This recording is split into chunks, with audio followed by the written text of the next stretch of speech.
पर्यावरण, इन सभी विषयों को लेकर के उन्होंने जनजागरण अभियान की शुरुआत की थी। और मैं धन्यवाद देना चाहता हूं देश के यशस्वी प्रधानमंत्री नरेंद्र मोदी जी को, सही हो गया कि उन्होंने महात्मा गांधी जी के उस अभियान को आगे बढ़ाने का काम किया है। क्योंकि आज स्वच्छता के अभियान को 10 वर्ष पूरे हुए हैं। 2 अक्टूबर 2014 को वो अभियान प्रारंभ हुआ और देश में स्वच्छता को लेकर के एक वातावरण बना है। आज हम कह सकते हैं कि देश में स्वच्छता के प्रति हर क्षेत्र में जो अभियान देश के यशस्वी प्रधानमंत्री जी ने लिया वो आगे भी बढ़ा है और हर व्यक्ति के जहन में स्वच्छता मन में घर कर गया है। आज हम चलते हुए निकलते हुए अगर छोटे बच्चे से भी बात करेंगे तो वो भी स्वच्छता का ध्यान रखते हैं। और उन्होंने कहा है कि स्वच्छता आदमी के जीवन में स्वस्थता लाती है, व्यक्ति स्वस्थ होता है, काम करने का वातावरण बनता है, गंदगी दूर होती है। और मैं कह सकता हूं इसी तरह से राष्ट्रपिता महात्मा गांधी जी के जीवन और उनके आदर्शों पर चलते हुए देश के यशस्वी प्रधानमंत्री नरेंद्र मोदी जी ने स्वच्छता और सादगी का संदेश देने का काम और गहराई से चिंतन करने का काम भी किया है। महात्मा गांधी जी हमेशा सफाई और स्वच्छता का अत्यंत महत्वपूर्ण माना करते थे और आसपास के क्षेत्रों में सफाई भी करते थे। वही प्रेरणा देश के यशस्वी प्रधानमंत्री नरेंद्र मोदी जी ने 2 अक्टूबर को स्वयं हाथ में झाड़ू लेकर के सफाई करके इस अभियान को प्रारंभ किया। और आज हम कह सकते हैं कि यह उनका पर्याय बन गया है और स्वच्छता की स्थिति देश के अंदर पूरी तरह से बदली है। क्योंकि स्वच्छता रहेगी तो व्यक्ति स्वस्थ रहेगा, स्वस्थ रहेगा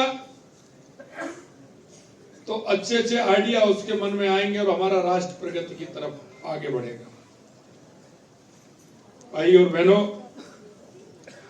मैं कहना चाहता हूं कि और हमें गर्व भी कर सकते हैं कि स्वच्छ भारत मिशन ने देश की नई दिशा भी दी है। लाखों शौचालय का निर्माण हुआ है, खुले में शौच से मुक्त भी हुए हैं और स्वच्छता के प्रति बढ़ती जागरूकता ने हमारे गांव, शहर, कस्बों को साफ सुथरा बनाने में महत्वपूर्ण योगदान भी दिया है। हर घर शौचालय बनाए गए हैं, बल्कि स्वच्छता के प्रति मानसिकता का भी विकास हुआ है। गांव गांव में अब सफाई महत्वपूर्ण सामाजिक मुद्दा भी बन गया है। यही नहीं, मैं कह सकता हूं कि आज आपने देखा होगा स्वच्छता के क्षेत्र में हमने कई ऐसी पंचायत समिति को और पंचायतों को प्रमाण पत्र भी देने का काम किया है। और ये पूरे देश के अंदर ये अभियान चल रहा है। राज्य के अंदर जिस तरह से प्रगति हुई है वो भी आपसे छुपी हुई नहीं है। मित्रों, मैं कहना चाहता हूं हमारे देश के यशस्वी प्रधानमंत्री नरेंद्र मोदी जी, क्योंकि उन्होंने गरीबी को देखा है, वो राष्ट्रपिता महात्मा गांधी के विचारों पर और पंडित दीनदयाल उपाध्याय जी के विचारों पर चलते, उनकी एक एक योजनाएं उनके विचारों पर है। वो बात राष्ट्रपिता महात्मा गांधी कहते थे, वो ही बात पंडित दीनदयाल उपाध्याय कहते थे। अंतिम छोर में, अंतिम पंक्ति में बैठा हुआ व्यक्ति जिसको सरकार की योजनाओं का लाभ मिल सके, हमें उन तक पहुंचना है। और मैं कह सकता हूं कि देश के यशस्वी प्रधानमंत्री नरेंद्र मोदी जी के नेतृत्व में गरीब कल्याण की योजना पूरे देश के अंदर, क्योंकि 2014 के बाद गरीब कल्याण की योजनाओं की देश के यशस्वी प्रधानमंत्री नरेंद्र मोदी जी ने तस्वीर बदली। आपके मन में किस तरह के विचार आते हैं? मुझे आज खुशी है कि मैं आज ऐसे परिवार जिन्होंने इस देश के लिए,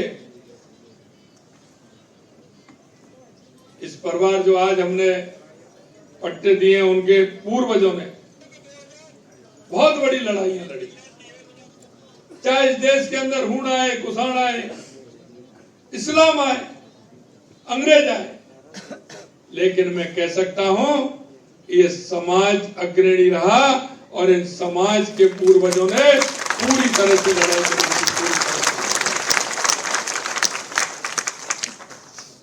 और आज इनका प्रण देखिए, जो महाराणा प्रताप जी के साथ लड़े थे,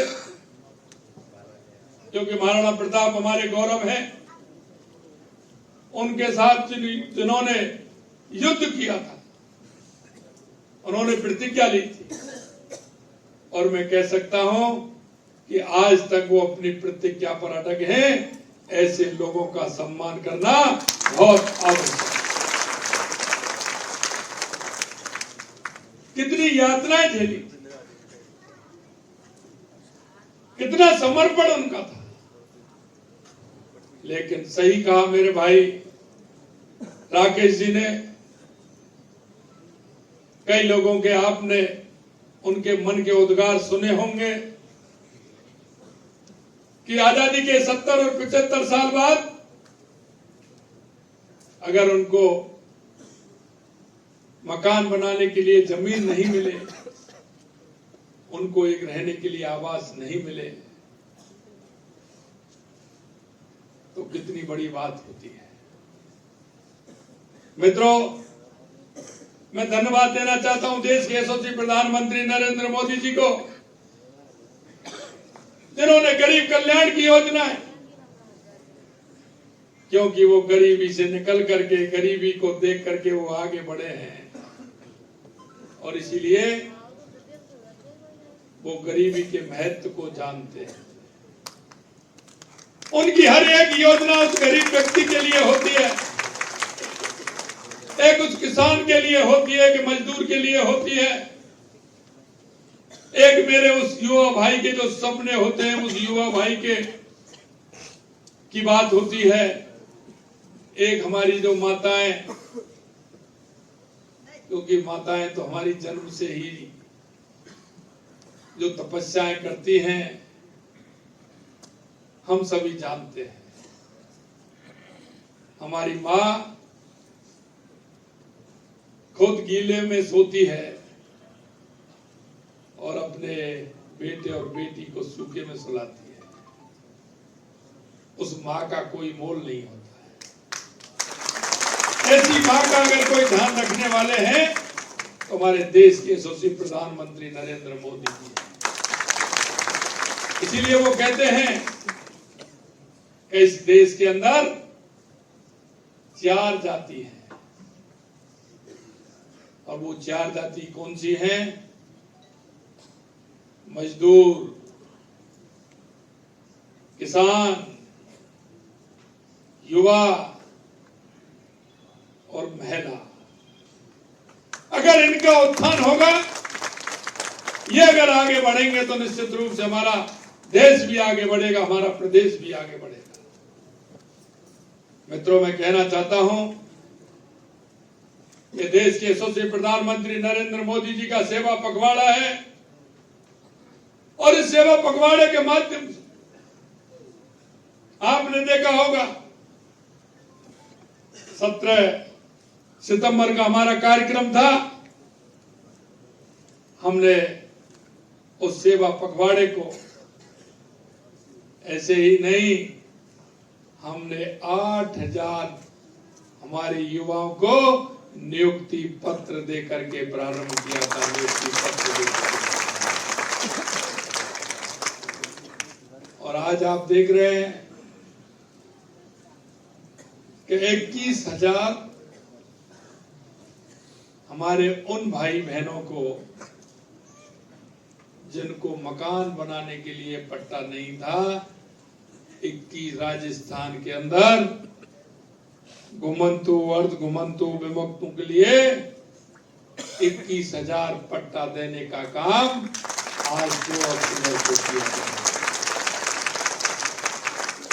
यही नहीं,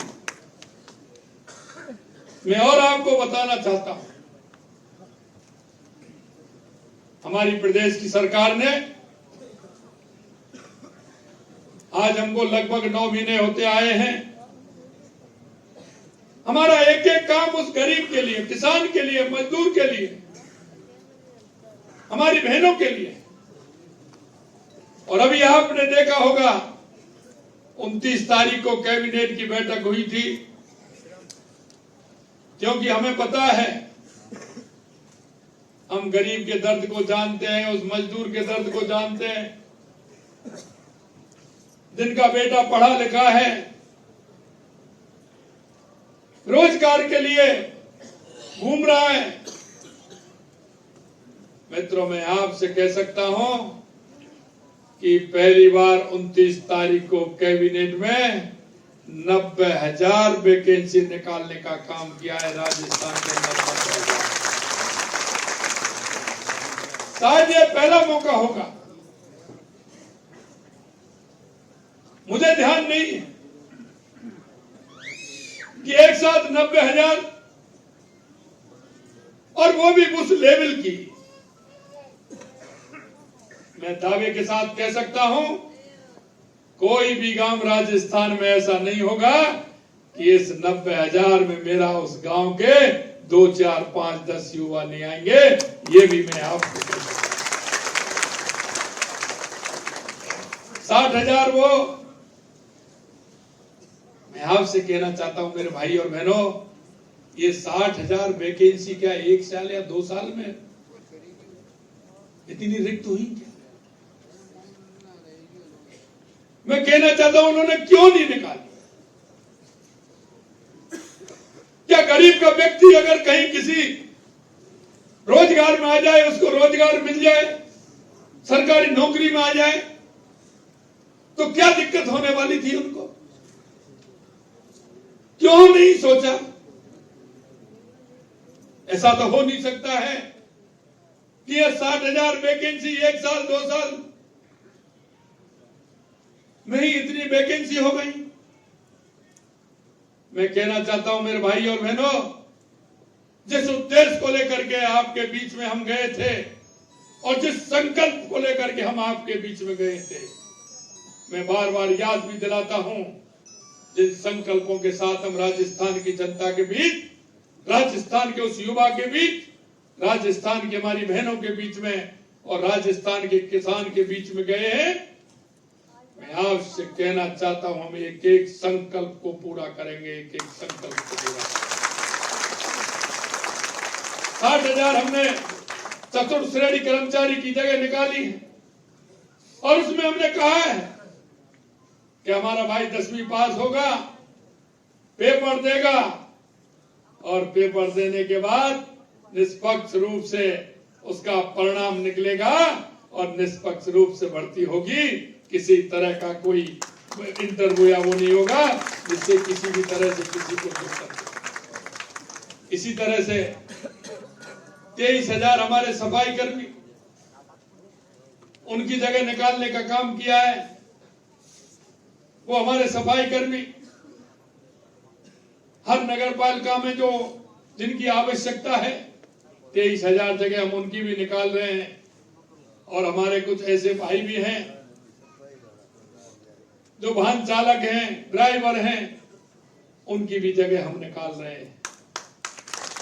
और हमने जो कहा है कि इस साल में हम 1 लाख रोजगार देने का काम करेंगे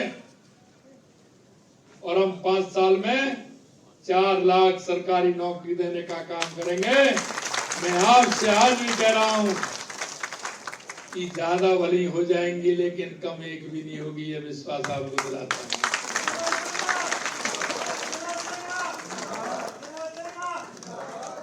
और इसीलिए आपने देखा होगा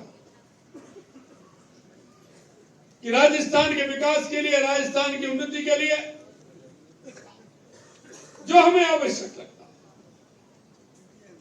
क्योंकि बिना हम उसके, जो अंतिम पंक्ति में हमारा भाई खड़ा है, हमारी बहन खड़ी है, जब तक उसको सुविधा नहीं मिले, जब तक उसको उसका हक नहीं मिले, हमारा राजस्थान आगे नहीं बढ़ सकता।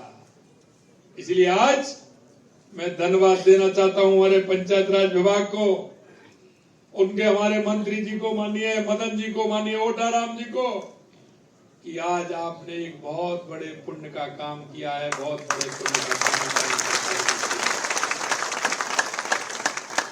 क्योंकि वो बसेंगे तो जब उनके पास बसने के लिए स्थान होगा, उनके पास मकान बनाने के लिए पट्टा होगा।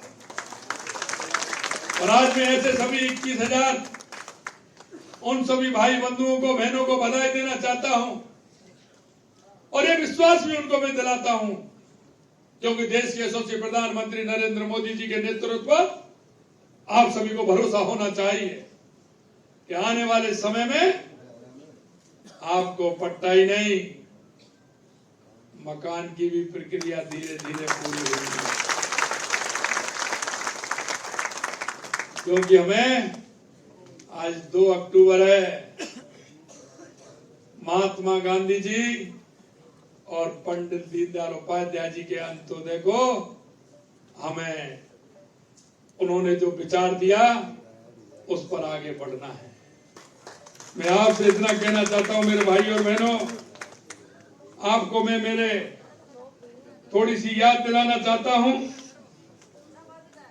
और याद में यह दिलाना चाहता हूं, हमने किसानों से भी वायदा किया, हमने युवाओं से भी वायदा किया, हमने राजस्थान की जनता से जो वायदा किया, आप देख लीजिए, हमने वायदा किया, हम आज 50% के लगभग हमारे संकल्प पत्र को पूरा करने जा रहे हैं। 50% संकल्प पत्र।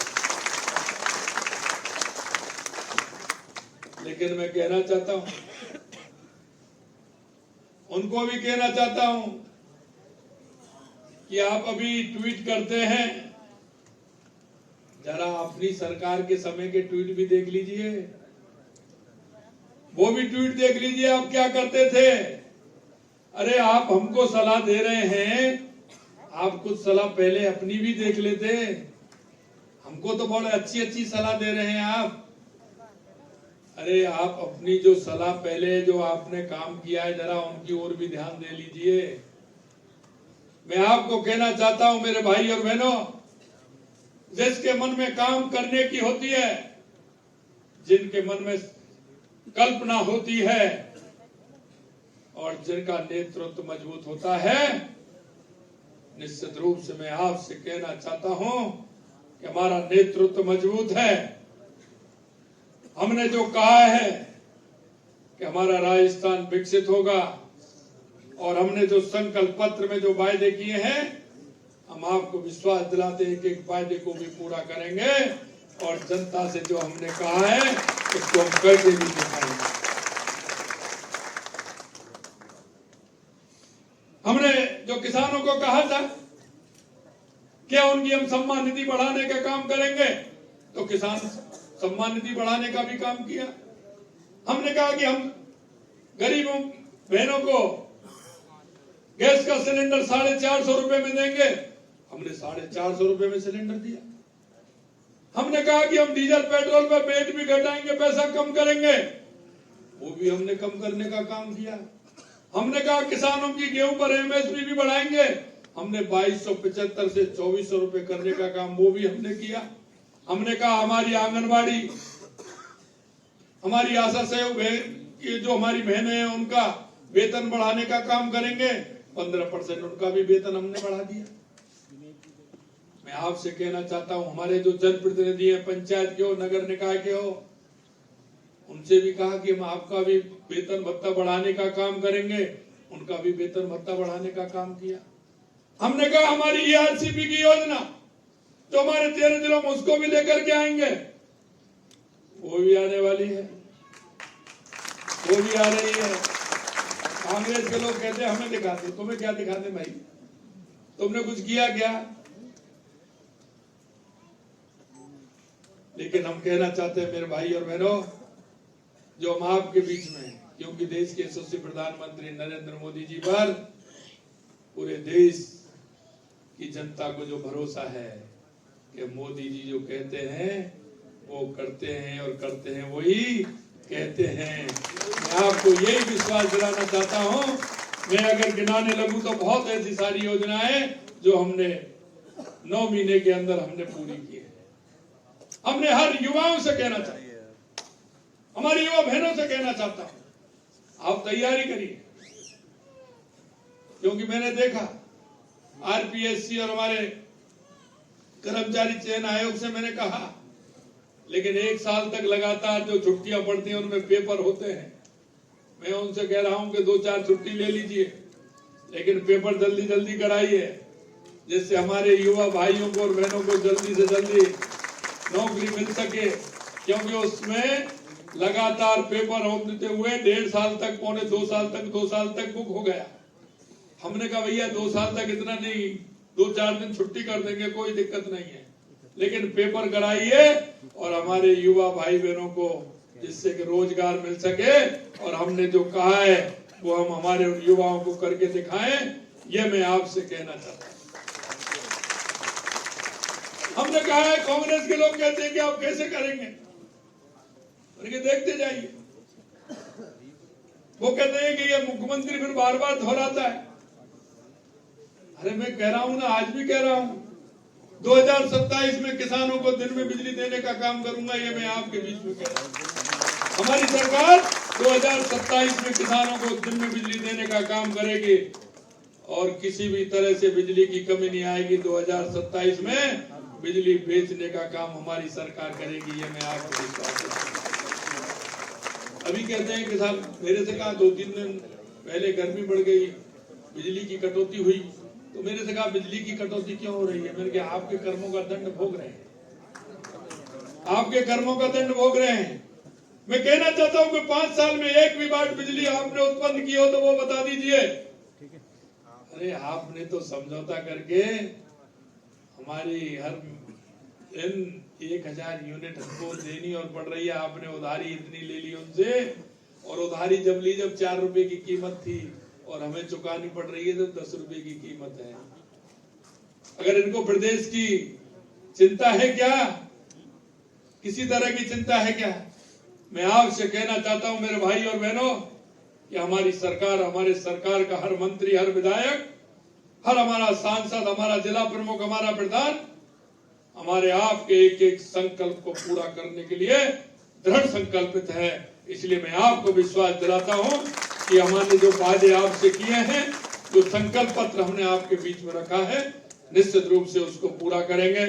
आज पुणे में उन सभी भाई बहनों को जिनको पट्टा मिला है, उनके लिए मैं दिल की गहराइयों से बहुत बहुत धन्यवाद और साधुवाद देना चाहता हूं।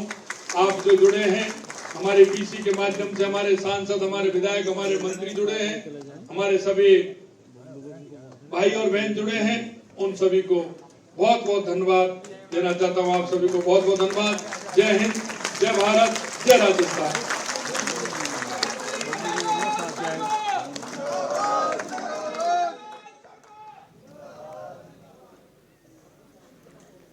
मुख्यमंत्री भजन लाल शर्मा को आप सुन रहे थे।